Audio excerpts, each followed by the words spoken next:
नमस्कार मंडळी, श्री राम समर्थ. तर ह्या वर्षी स्वामी समर्थांचा प्रकट दिन हा 20 मार्च रोजी आलेला आहे. पण 28 फेब्रुवारी ते 20 मार्च या कालावधीमध्ये आपल्याला स्वामींची सेवा ही करायची आहे.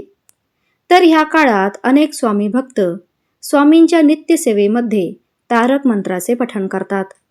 तारक मंत्राचे अनुष्ठानही केले जाते. पण काहींना तारक मंत्राचा अनुभव येत नाही, कारण आपण करत असलेल्या काही चुकांमुळे आपल्याला त्याचा अनुभव येत नाही. तर या कोणत्या चुका असू शकतात, याविषयीची माहिती आजच्या व्हिडिओमध्ये घेणार आहोत. त्यामुळे व्हिडिओ कुठेही स्किप न करता शेवटपर्यंत नक्की बघा आणि कमेंटमध्ये श्री स्वामी समर्थ लिहायला विसरू नका. तारक मंत्र हा स्वामींचा अत्यंत प्रभावी मंत्र आहे. तारक म्हणजे तारणारा, सर्व संकटांपासून दूर नेणारा. स्वामींची नित्यसेवा म्हणून तारक मंत्राचे रोजच्या रोज पठण करावे. जर तुमचे कोणते काम होत नसेल आणि बऱ्याच दिवसापासून एखादी इच्छा पूर्ण होत नसेल, तर अशा वेळेला तारक मंत्राचे अनुष्ठान करावे. तारक मंत्राचे 11 किंवा 21 दिवसाचे अनुष्ठान कसे केले जाते? तारक मंत्र तुम्ही नित्यसेवेमध्ये म्हणा किंवा तारक मंत्राचे अनुष्ठान करा, पण आपल्याला काही नियमांचे पालन करणे आवश्यक आहे. तर आता बघूया की आपण कोणत्या नियमांचे पालन केले पाहिजे आणि कोणत्या चुका टाळल्या पाहिजेत. जेव्हा आपण नित्यसेवा करतो तेव्हा आपल्याला कोणताही संकल्प करण्याची गरज नसते. पण आपण एखादे अनुष्ठान करतो, पारायण करतो, तेव्हा आपल्याला संकल्प घ्यावा लागतो. जर तुम्ही तारक मंत्राचे अनुष्ठान करत आहात, तर तुम्हाला संकल्प घेणे अतिशय आवश्यक आहे. संकल्प करताना कधीही मी अखंड सेवा करीन असे बोलू नये, कारण मासिक धर्म, सुतक, विटाळ, अचानक परगावी जावे लागणे किंवा प्रवास यामुळे आपल्या सेवेमध्ये अडथळा येऊ शकतो. त्यामुळे मी यथाशक्ती यथाकालीन सेवा करीन असे बोलावे. हे अनुष्ठान करताना आपल्याला संकल्प सोडताना आपण किती दिवस कोणत्या कामासाठी आणि किती वेळा तारक मंत्राचे पठण करणार आहोत हे बोलायचे आहे. तारक मंत्र शक्यतोवर देवघरामध्ये स्वामींच्या समोर बसूनच पठण करावा. पण जर तसे करणे शक्य नसल्यास तुम्ही घरामध्ये इतरत्र कुठेही स्वच्छ जागी बसून याचे पठण करू शकता. तारक मंत्राचे पठण करताना, अनुष्ठान करताना किंवा इतर कोणतीही सेवा करताना आसन घेऊनच बसावे. जर तुम्हाला जमिनीवर मांडी घालून बसणे शक्य नसेल, तर तुम्ही खुर्चीवर किंवा सोफ्यावर आसन घेऊनच बसावे आणि मग आपली सेवा सुरू करावी. तारक मंत्राचे अनुष्ठान करताना शक्यतोवर 11 वेळा किंवा 21 वेळा तरी तारक मंत्राचे पठण करावे. पण जर तुम्ही नित्यसेवेमध्ये पठण करत असाल आणि तुमच्याकडे तितका वेळ नसेल, तर तुम्ही 1 वेळा, 3 वेळा, 5 वेळा किंवा 7 वेळाही पठण करू शकता.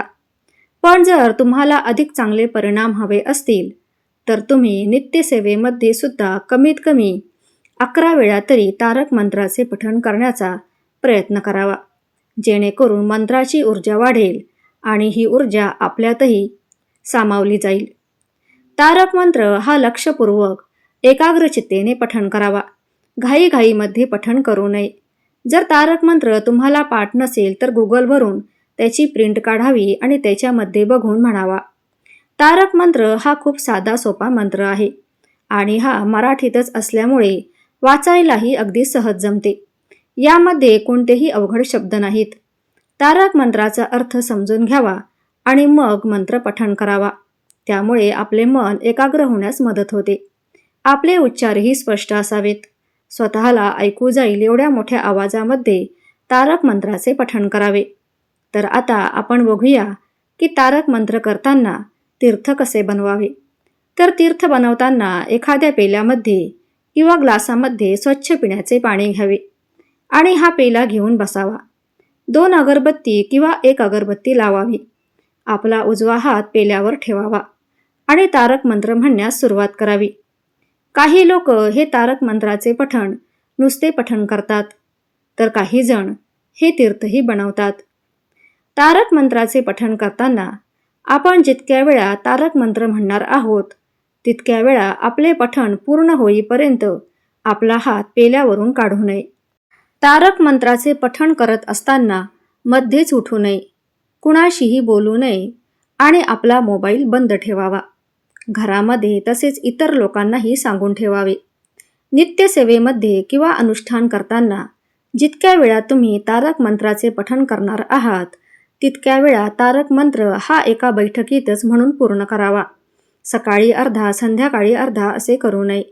आणि म्हणूनच ज्या वेळेमध्ये आपल्याला या मंत्राचे पठण व्यवस्थित करायला जमणार आहे, अशी एकच वेळ निवडावी.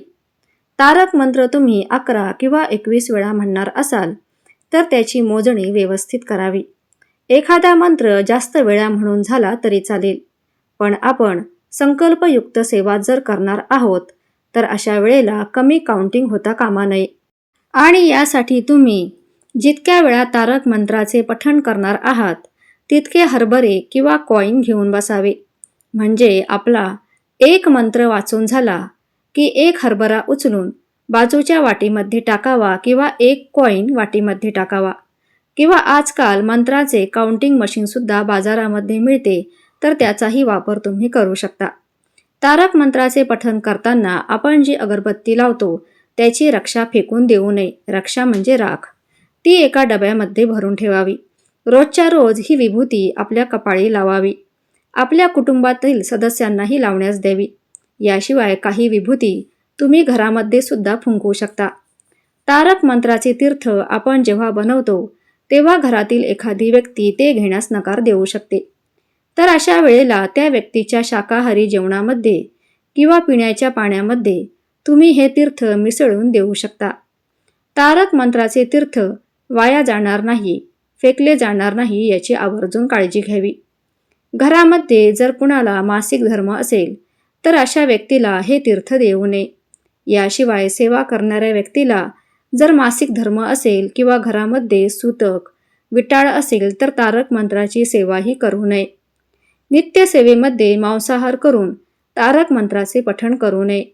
याशिवाय जितक्या दिवसांचा तुम्ही संकल्प घेतला आहे, तर अशा वेळेला संकल्प पूर्ण होईपर्यंत तितके दिवस मांसाहार वर्ज्य करावा. संकल्पयुक्त सेवा करताना परान्नही टाळावे, कारण परान्न खाल्ल्याचेही आपल्याला बरेचसे दोष लागत असतात. परान्न म्हणजे दुसऱ्याच्या घरी जेवणे किंवा हॉटेलचे खाणे. तारक मंत्राचे तीर्थ बनवताना जो काही पाण्याचा पेला किंवा ग्लास घेतलेला आहे, तो डायरेक्ट जमिनीवर ठेवू नये. त्याच्या खाली एखादी छोटीशी प्लेट घ्यावी किंवा एखाद्या पाटावर तो पेला ठेवावा. तारक मंत्र म्हणण्यात जास्त वेळ लागत नाही.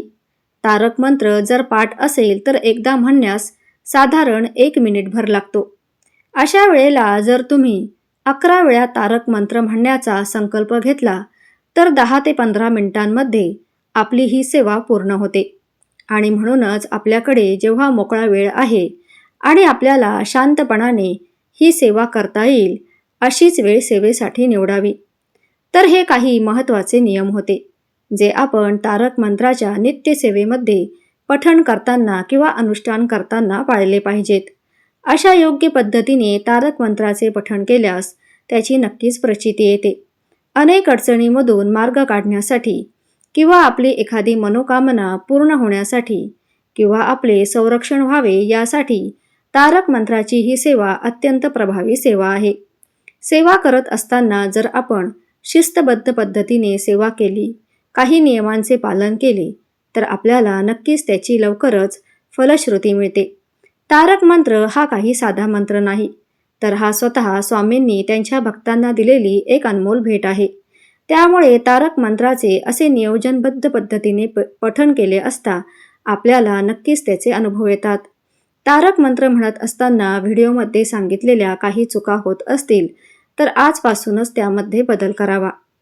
तर अशा पद्धतीने मी तुम्हाला तारक मंत्राचे पठण कसे करावे, कोणते नियम पाळावेत, तीर्थ कसे बनवावे, पठण कोणत्या वेळी करावे याची संपूर्ण माहिती दिलेली आहे. तर यातील माहिती आवडली असेल तर एक लाईक नक्की करा.